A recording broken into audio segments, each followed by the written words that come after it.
having a multicultural and diverse workforce means that when those clients do come into aged care, we already have a team that is actually ready and built to actually cater for their needs as well. So it's actually a good system and it's a good strategy to adopt.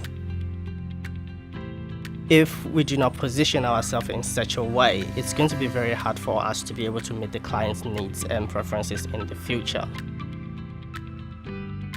We use the buddy system whereby we're trying to get especially the newer staff to actually see how their staff interact with the residents, how they interact with one another, and for them to actually see the culture and basically what actually we're expecting from them, rather than just throwing them in and getting them to work. We allow our staff to actually recognize, and we provide them with support and resources in terms of how do you actually relate with people, how do you communicate with people, and also creating an environment where they're actually free to actually ask questions and ask for support. It's one of the things we actually highlight and emphasize all the time. If you do not understand, raise your hands. Do not just assume. Do not just nod your head and say, yes, you understand. Raise your hand and say, I need help here, and we provide the support. And if we do not are unable to provide, then we contact other external agencies and say, look, how do you guys think this can be managed better? And they provide us with the assistance, or we try to work something out to try and make sure that whatever the issue is, it's actually resolved appropriately.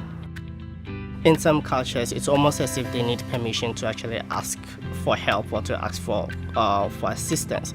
And what we try to let the staff as they come in, and especially during orientations, it's okay to ask for help. We actually encourage you to ask questions, to actually ask for clarification.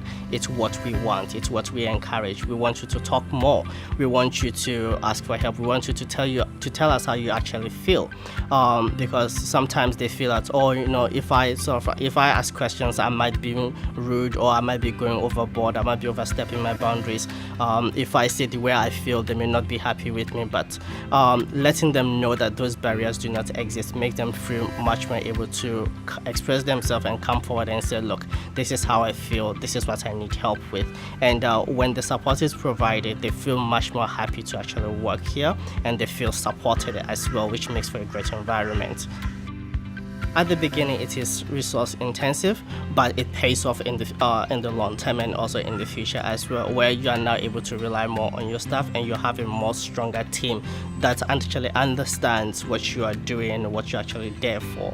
And at the same time, you do have that kind of sense to know that if there's anything the staff need, you have that reliability to know they will come to you and they will tell you what it is they need. I've learned new languages, which if I was not in a diverse environment, I wonder if I would have learned them. I've learned new words. I've learned what different foods, which comes through and everything. So it's more kind of it's been an experience, a travel and experience, all within the workforce itself. Multicultural workforce. It's beautiful.